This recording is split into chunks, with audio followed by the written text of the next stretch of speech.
A screaming infant was left right outside my apartment door, and I had to take him for a DNA test. The doctor assigned to the case turned out to be my ex-girlfriend, whom I'd broken up with 8 months ago. Help! Can I please get a different doctor? I was jolted awake by the infant's furious wails. When I opened the door, I found a baby wrapped in a blanket, just sitting there. Who the hell would pull a soap opera stunt like this? I racked my brain trying to figure out where the kid came from. Calling my ex, Veronica Hayes, who I'd dumped 8 months ago, seemed abrupt, to say the least.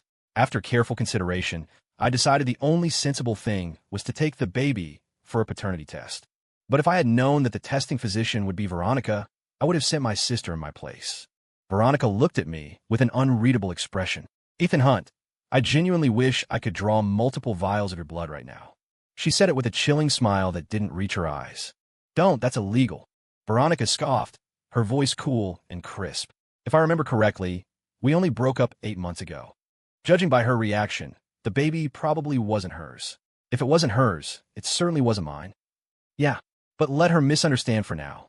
I didn't know how to explain myself, and even if I did, she probably wouldn't believe me. Beyond those 2 exchanges, we had no other communication. Even the nurses and other lab techs nearby picked up on the palpable awkwardness between us. My relationship with Veronica was completely unexpected. During my junior year of college, this high-fantasy mobile MMORPG called Echoes of Ethel was huge. I met a truly elite player in the game, a serious heavy hitter known as Distant Cry. Like everyone else, I started following her around, trying to get her attention and maybe snag her as a permanent raid partner. And, surprisingly, the elite player picked me up. She dedicated her time to helping me level up, teaching me quests, and shielding me in battles. Once, when another guild jumped me, she executed a flawless stun-lock sequence that left the enemy team wiped out. One day, my gaming partner Distant Cry messaged me. How about we meet up? I'm here in Boston, too. I paced my dorm room for over 30 minutes, unable to commit, until my roommate, Jake Miller, grabbed my phone and replied for me. Sounds good. Jake said, dude, that Distant Cry has an incredible voice. She's got to be hot. My other roommate, Liam Scott, chimed in, seriously, man. If you're nervous, we'll secretly follow you and watch your back. And so, like a lamb to the slaughter, I met Distant Cry at a cafe near campus.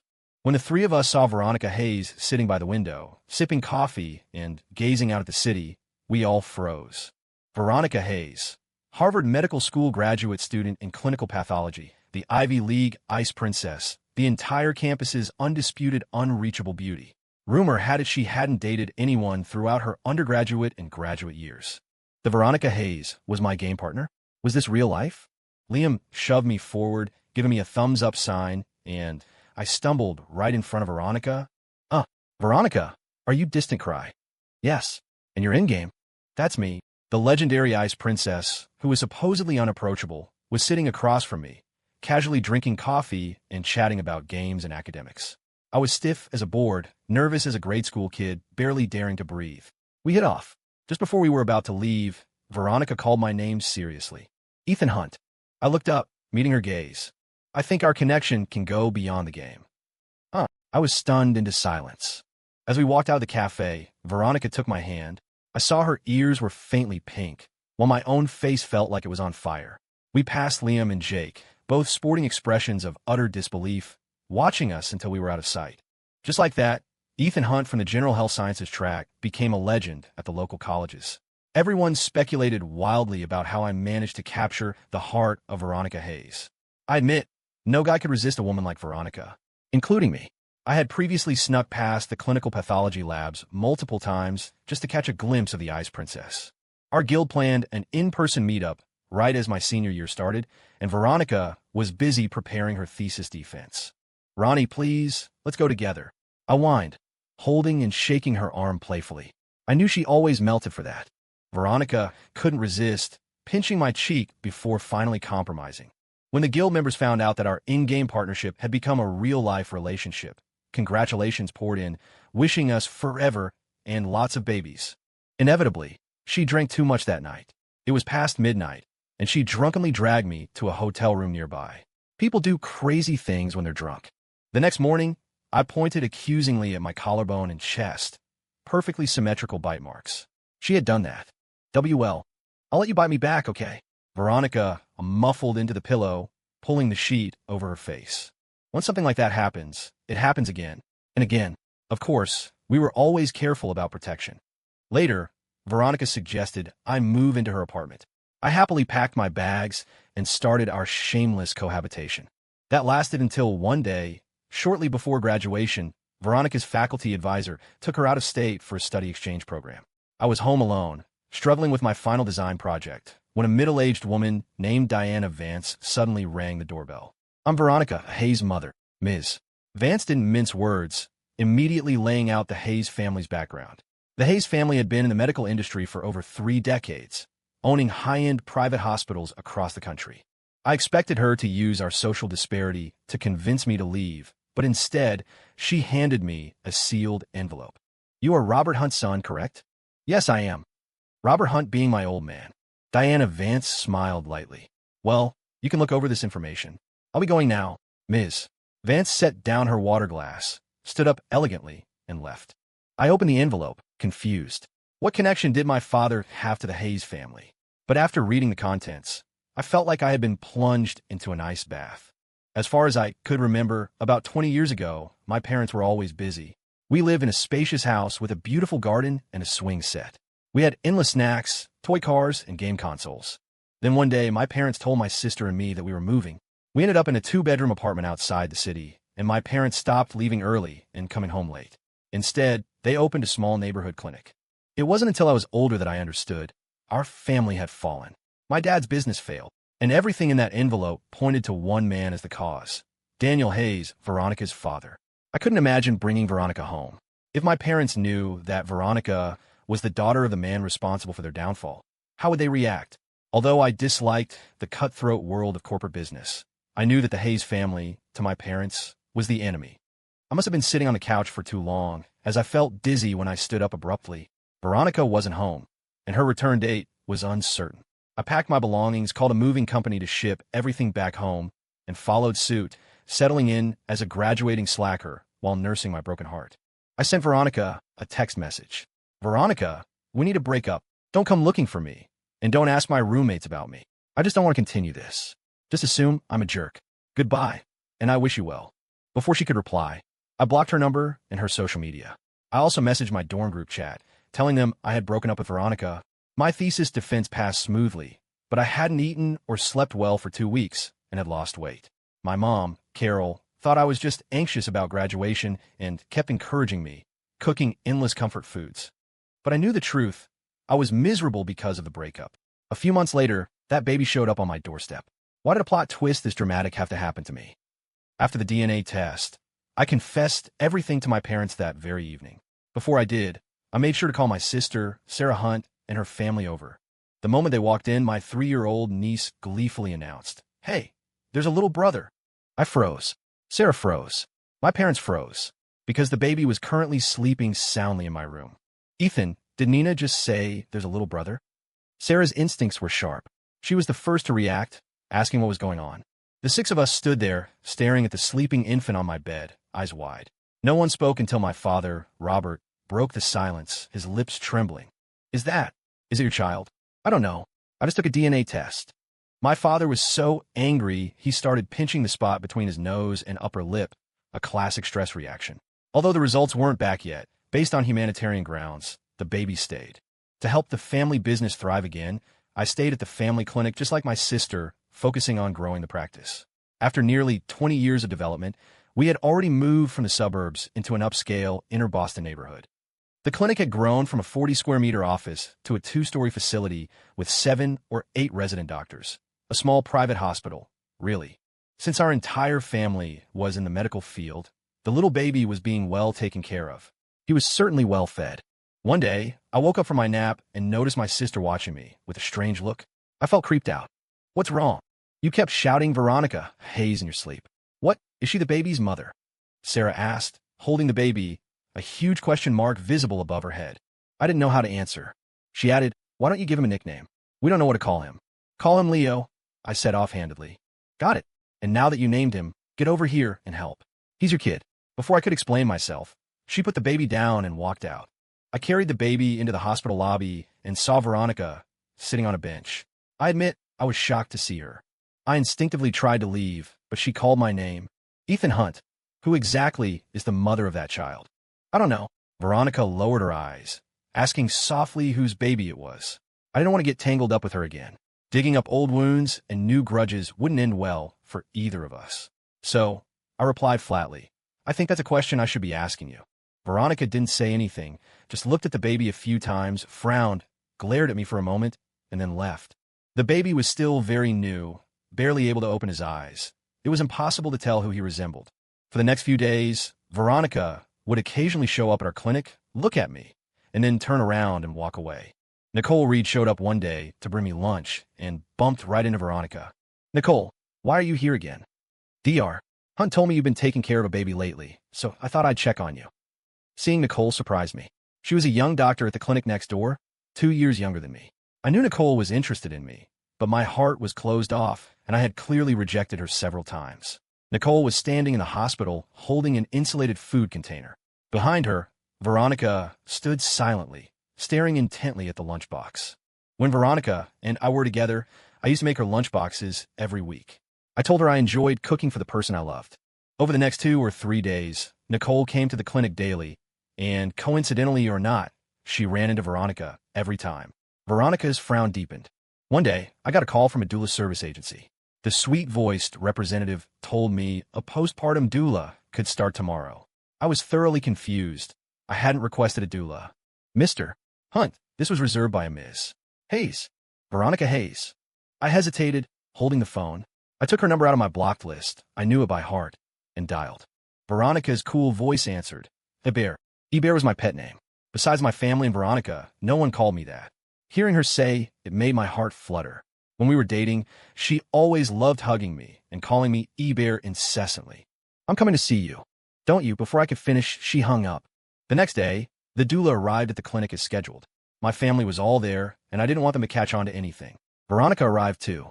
She opened the QR code for her personal messaging app. Eber, can we please add each other back? I've tried adding you on several burner accounts over the last few months, and you never accepted.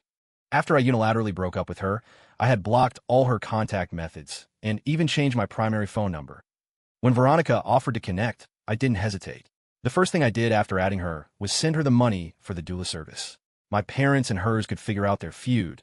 I just didn't want to owe Veronica anything. Don't transfer it. I won't accept it. Veronica hit the decline button, her attitude firm. Veronica said she was going out of state for advanced training for over a month and reminded me to reply to her messages. During the month Veronica was gone, she called via video almost every day. Each time, I quickly chatted for a few minutes and then made an excuse to hang up. Several times, she seemed about to say something, but I pretended not to notice. The doula was efficient, and with her help, the chaos at home settled down. I looked at Leo sleeping soundly in his crib. His eyebrows were starting to relax. He no longer looked like a grumpy old man, but he still felt like a stranger to me. Leo, who are your mother and father, really? What am I going to do if we can't find them? The baby, soft, tiny, and smelling faintly of milk, didn't understand a word I was saying and just slept sweetly. I stopped answering Veronica's calls and videos, sending her only one message. Veronica, you can't force something that isn't meant to be. Literal translation. A forced melon isn't sweet. Who told you I like sweet melons? I didn't reply again, letting my phone buzz with her notifications. Veronica returned from her training, bringing my DNA test results with her. Nicole was also present that day. Ethan Hunt. Veronica sounded angry. Nicole, sensing the bad atmosphere between us, quickly stepped in. Dr. Hayes, we both want Ethan. Do you really think this aggressive attitude will make him like you? Veronica clearly didn't want to engage with Nicole, but Nicole wasn't finished. Besides, I'm an orphan. If the child's birth mother can't be found, no one would mind if I stepped up as stepmom to Ethan's baby. But you can't, can you? Veronica was speechless with fury. She slammed a folder onto the table in front of me. Ethan Hunt, explain this. Then she turned to Nicole and said sarcastically, I'm not sure who the mother is, but I doubt it's hers. The document in front of me was the paternity test result. It confirmed my expectation. The child was not mine. Nicole was stunned. She probably hadn't expected the baby to be found property. Since Veronica was the testing physician, I knew this day would come. I wrung my t-shirt in my hands, unable to speak immediately. Well, you won't believe me if I say the baby just showed up, will you? No, I won't believe your nonsense. Nicole, please go home. This is between the two of us, and we'll resolve it. Nicole reluctantly backed out of the house, looking over her shoulder repeatedly. Ethan Hunt. Veronica grabbed my arm, her eyes misty. Veronica, the baby literally just appeared. I sighed. I have no idea who left him on my doorstep. You insisted on breaking up without any reason, and now you inexplicably have a child dumped on you, and you won't explain? What are you doing? Her voice was choked, tinged with confusion. I thought hard for a moment, then went back to my room and retrieved the envelope Diana Vance had given me. I shoved the folder into Veronica's hands, telling her to read it at home. What is this? Veronica, this is why I insisted on breaking up. Take it home and read it slowly. She left holding the envelope, full of doubt. When Veronica first showed up, the doula had quietly called my mom and Sarah. By the time they rushed back from the clinic, Veronica had been gone for hours. Bear, I heard the doctor came to deliver the report.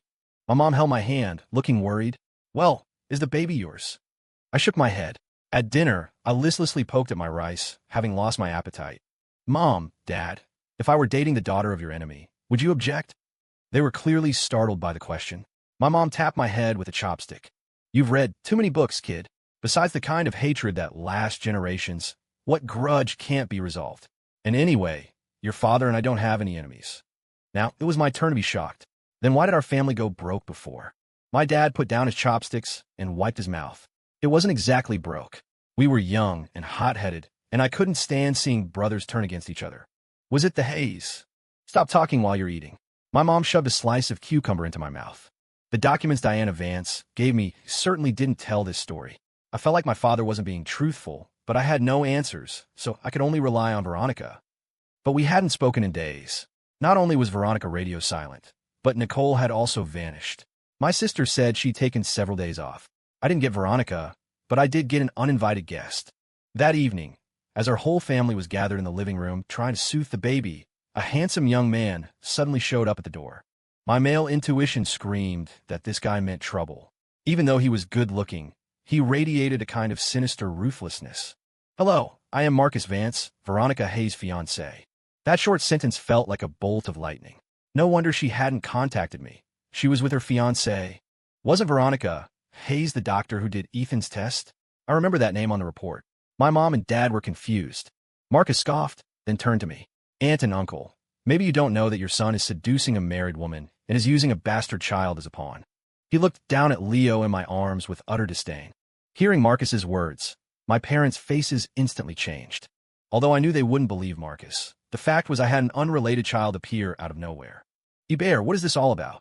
My dad asked, his face serious. He was an incredibly open-minded man, but if I had truly gotten involved with someone else's fiancé, he might actually break my leg. Veronica and we dated for 2 years. She never mentioned having a fiancé.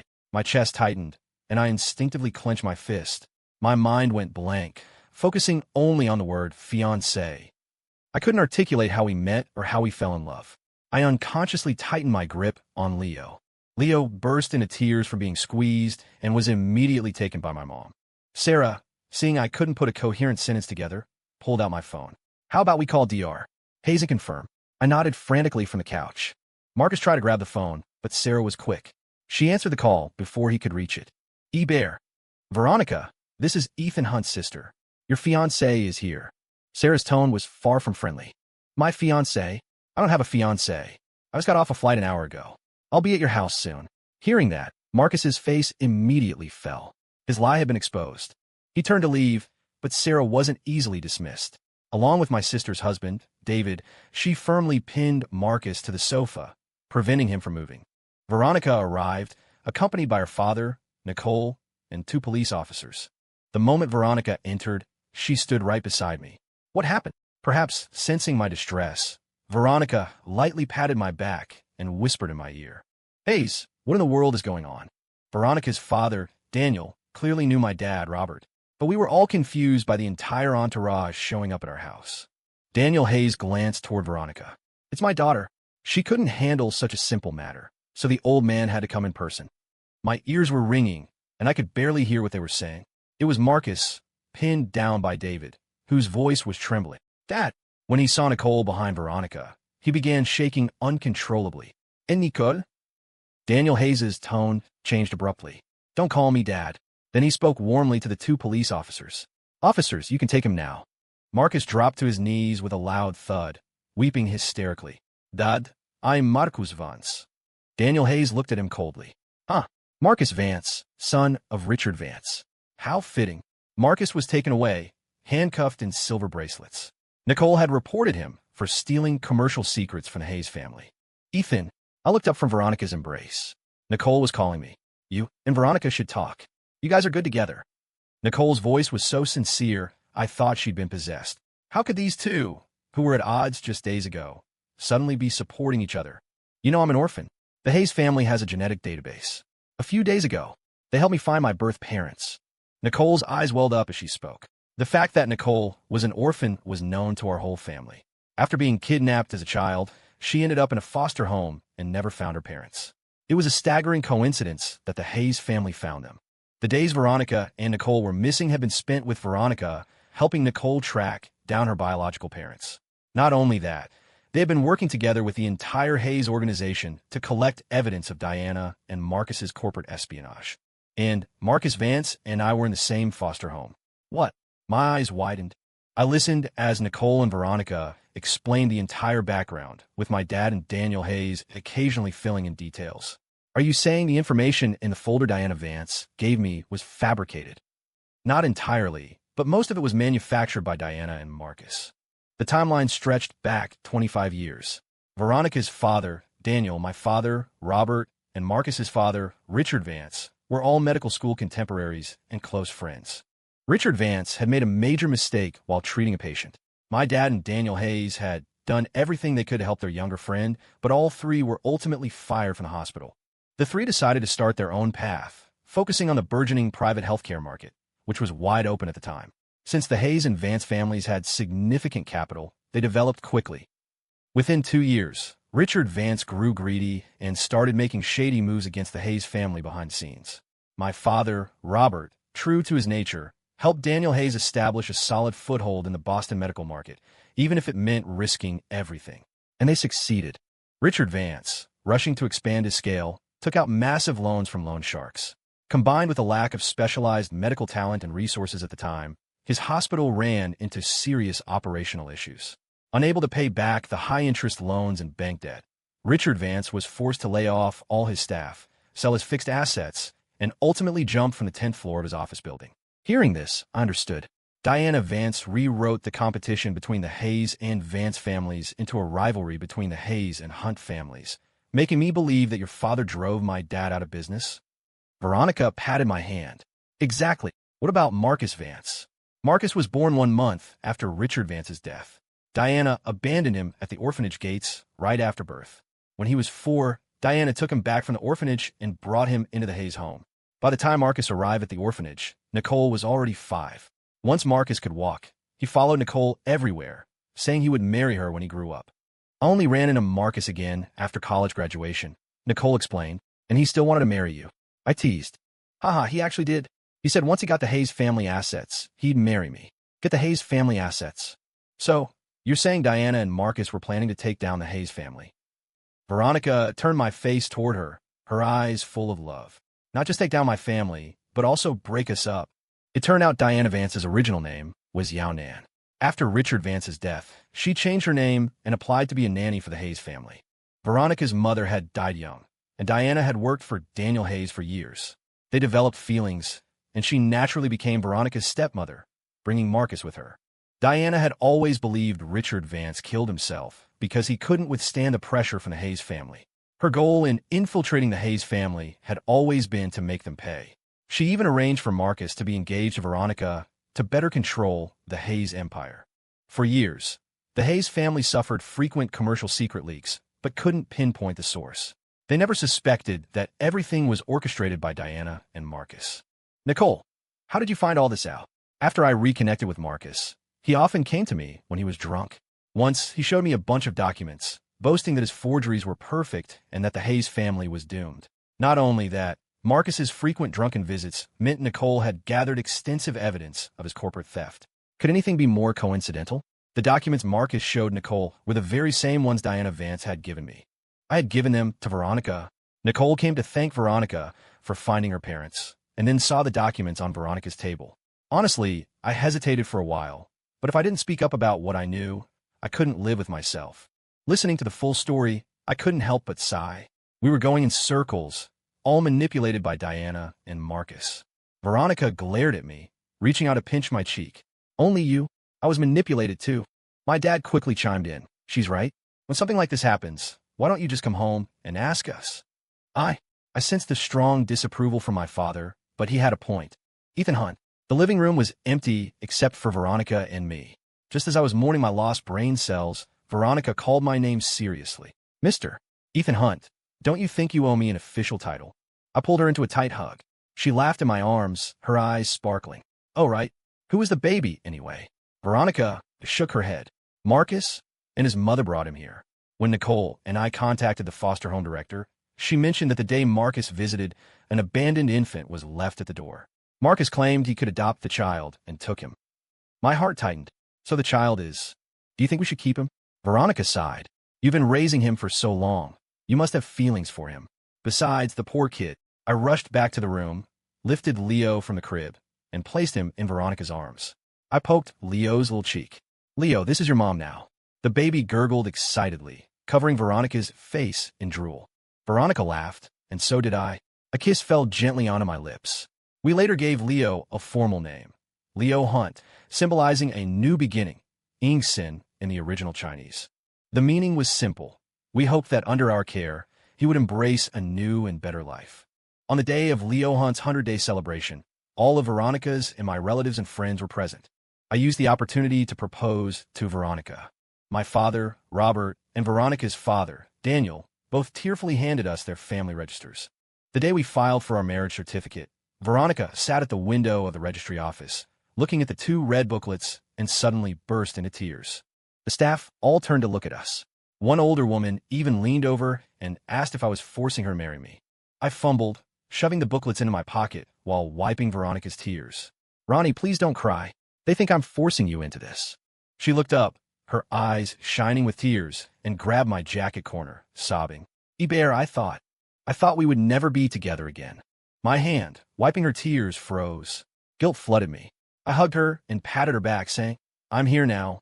I didn't show anyone the photo we took after getting the certificate. After the paperwork was done, Ethan Hunt, tomorrow I want sweet and sour pork and quick fry cabbage. I said, okay, and smiled as I prepared Veronica's lunchbox. Ethan Hunt, I don't want to take care of the baby anymore.